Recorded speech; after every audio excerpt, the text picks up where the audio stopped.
ರಾಜ್ಯದಲ್ಲಿ ಕಾಂಗ್ರೆಸ್ ಸರ್ಕಾರ ಅಧಿಕಾರಕ್ಕೆ ಬಂದು ಈಗಾಗಲೇ 2.5 ವರ್ಷ ಕಳೆದು 3ನೇ ವರ್ಷಗಳತ್ತ ದಾಪುಗಾಲ ಆಗ್ತಾ ಇದೆ.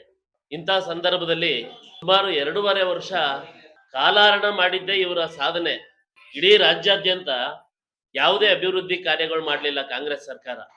ಇವರು ಅಧಿಕಾರಕ್ಕೆ ಬಂದಾಗ ಈ ರಾಜ್ಯದ ಬಡವರನ್ನ ಉದ್ಧಾರ ಮಾಡ್ತೀವಿ, ದಲಿತರನ್ನ ಉದ್ಧಾರ ಮಾಡ್ತೀವಿ, ಹಿಂದುಳಿದವರನ್ನ ಉದ್ಧಾರ ಮಾಡ್ತೀವಿ, ಅಲ್ಪಸಂಖ್ಯಾತರನ್ನ ಉದ್ಧಾರ ಮಾಡ್ತೀವಿ, ಮಹಿಳೆಯರನ್ನ ಉದ್ಧಾರ ಮಾಡ್ತೀವಿ ಅಂತ ಹೇಳಿ ಹೇಳ್ಕೊಂಡು ಬಂದಂತ ಈ ಸರ್ಕಾರ ಇವತ್ತು ಯಾವ ರೀತಿ ನಡ್ಕೋತಾ ಇದೆ ಅಂತ ಅಂದ್ಬಿಟ್ಟು ಇಡೀ ರಾಜ್ಯಾದ್ಯಂತ ಎಲ್ಲ ಜನ ಸೂಕ್ಷ್ಮವಾಗಿ ಗಮನಿಸ್ತಾ ಇದ್ದಾರೆ. ಇಡೀ ರಾಜ್ಯಾದ್ಯಂತ ಬಹಳಷ್ಟು ಜನ ಕಾಂಗ್ರೆಸ್ನ ತಲೆ ಮೇಲೆ ಕೂರಿಸ್ಕೊಂಡು ಗೆಲ್ಲಿಸಿದಂತ ಜನಗಳು ಇವತ್ತು ಎಷ್ಟು ಬೇಜಾರಾಗಿ ಒಬ್ಬೊಬ್ಬರೇ ರಾಜೀನಾಮೆ ಕೊಡ್ತಾ ಇದ್ದಾರೆ ಅನ್ನೋದಕ್ಕೆ ಒಂದು ಸಣ್ಣ ಉದಾಹರಣೆ ನಮ್ಮ ಜಿಲ್ಲೆಯಲ್ಲೇ ಸುಮಾರು ಒಂದು 3 ದಿನದಿಂದ ಯಾರೋ ಒಬ್ರು ನಮ್ಮ ದಲಿತ ನಾಯಕರು 40 ವರ್ಷ ಎಚ್.ಎಂ. ರೇವಣ್ಣರ ವಿದ್ಯಾರ್ಥಿ ಜೀವನದಿಂದ ಅವರು ಹೋರಾಟ ಮಾಡಿಕೊಂಡು ಕಾಂಗ್ರೆಸ್ಗೆ ದುಡಿದಂತ ಒಬ್ಬ ದಲಿತ ನಾಯಕರು ಮೊನ್ನೆ ಅವ್ರ ನೋವನ್ನ ತೋಡ್ಕೊಂಡು ಪ್ರೆಸ್ ಮೀಟ್ ಮಾಡಿ ಕಾಂಗ್ರೆಸ್ ಪಕ್ಷದ ಪ್ರಾಥಮಿಕ ಸದಸ್ಯತ್ವಕ್ಕೆ ಅವರು ರಾಜೀನಾಮೆ ಕೊಟ್ರು. ಅಂದ್ರೆ ಇವತ್ತು ಜಿಲ್ಲೆಯಲ್ಲಿ ಅವರು ಅಧಿಕಾರಕ್ಕೆ ಬರ್ಬೇಕಾದ್ರೆ ಭಾಷಣಗಳು ಮಾಡಿದ್ದು ಕಾಂಗ್ರೆಸ್ನವರು.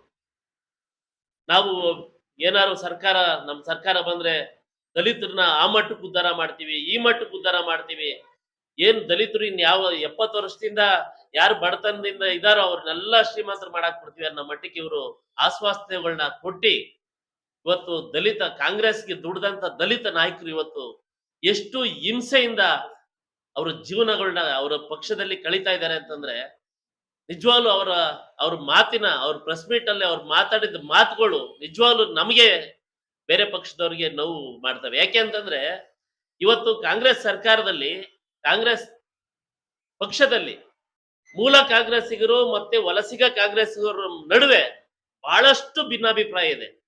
ಇವತ್ತು ಕೇವಲ ಮಾಗಡಿ ಕ್ಷೇತ್ರದಲ್ಲೇ ತಗೊಳ್ಳಿ, ಅಲ್ಲಿ JDS ಇಂದ ಹೋದಂತ ಶಾಸಕರು ಇವತ್ತು ಕಾಂಗ್ರೆಸ್ ಪಕ್ಷದ ಶಾಸಕರಾಗಿದ್ದಾರೆ. ಅಲ್ಲಿ ಮೂಲ ಕಾಂಗ್ರೆಸ್ಸಿಗರಿಗೂ ವಲಸಿಗ ಕಾಂಗ್ರೆಸ್ನವ್ರಿಗೂ ಹೊಂದಾಣಿಕೆ ಆಗ್ತಾ ಇಲ್ಲ. ಅಲ್ಲಿ ಶಾಸಕರು ಬರೀ ಅವ್ರ ಜೊತೆ ಹೋದಂತ ವಲಸಿಗರು ಏನಿದ್ದಾರೆ ಅವ್ರನ್ನ ಮಾತ್ರ ಬಿಂಬಿಸ್ತಾ ಇದ್ದಾರೆ, ಅವ್ರನ್ನ ಮಾತ್ರ ಮನ್ನಣೆ ಆಗ್ತಾ ಇದ್ದಾರೆ, ಅವ್ರಿಗೆ ಮಾತ್ರ ಕೆಲಸಗಳು ಕೊಡ್ತಾ ಇದ್ದಾರೆ, ಅವ್ರ ಜೊತೆ ಹೋದಂತವ್ರಿಗೆ ಮಾತ್ರ ಚುನಾವಣೆಗಳಲ್ಲಿ ಟಿಕೆಟ್ ಕೊಟ್ಟು ಗೆಲ್ಲಿಸ್ಕೊತಾ ಇದ್ದಾರೆ. ಆದ್ರೆ ಮೂಲ ಕಾಂಗ್ರೆಸ್ಸಿಗರಿಗೆ ಯಾವುದೇ ಕಾರಣಕ್ಕೂ ಹತ್ರಕ್ಕೂ ಬಿಟ್ಕೋತಾ ಇಲ್ಲ. ಹಾಗಾಗಿ ಎಷ್ಟು ಪಾಪ ಅವರು ನೋವುಗಳನ್ನ ತೋಡ್ಕೊಂಡು ಇವತ್ತು ರಾಜೀನಾಮೆ ಕೊಡ್ತಾ ಇದ್ದಾರೆ. ರಾಜೀನಾಮೆ ಪರ್ವ ಈಗಾಗಲೇ ಸ್ಟಾರ್ಟ್ ಆಗಿದೆ. ಮೊನ್ನೆ HD ಕೋಟೆನಲ್ಲಿ 300 ಜನ ದಲಿತ ನಾಯಕರು ನಮ್ಮ ಕೃಷ್ಣ ನಾಯಕ್ ಅವರ ನೇತೃತ್ವದಲ್ಲಿ ಸೇರ್ಪಡೆ ಆದ್ರು. ಅದು ಇಡೀ ರಾಜ್ಯಾದ್ಯಂತ ಪರ್ವ ಸ್ಟಾರ್ಟ್ ಆಗಿದೆ. ಹಾಗಾಗಿ ನಾವು ಹೇಳೋದಿಷ್ಟೇ, ರಾಮನಗರದಲ್ಲಿ ದಯಮಾಡಿ ಪ್ರತಿಯೊಬ್ಬ ಸ್ವಾಭಿಮಾನಿ ದಲಿತ ನಾಯಕರು, ಕಾಂಗ್ರೆಸ್ ಅಲ್ಲಿ ಇರ್ತಕ್ಕಂಥ ಪ್ರತಿಯೊಬ್ಬ ಸ್ವಾಭಿಮಾನಿ ದಲಿತ ನಾಯಕರು ದಯಮಾಡಿ ಕಾಂಗ್ರೆಸ್ ಬಿಟ್ಟು ಹೊರಗಡೆ ಬನ್ನಿ ಅಂತ ಅನ್ಬಿಟ್ಟು ನಾನು ರಾಜ್ಯದ ಮಾಧ್ಯಮ ವಕ್ತಾರನಾಗಿ JDS ಪಕ್ಷದ ಮಾಧ್ಯಮ ವಕ್ತಾರನಾಗಿ ನಾನು ಅವ್ರಿಗೆ ಕರೆ ಕೊಡ್ತಾ ಇದ್ದೀನಿ. ದಯಮಾಡಿ ನಿಮ್ಮಲ್ಲಿ ಮೂಲ ಕಾಂಗ್ರೆಸ್ನವ್ರನ್ನ ಸರಿಯಾಗಿ ನಡೆಸ್ಕೋತಾ ಇಲ್ಲ.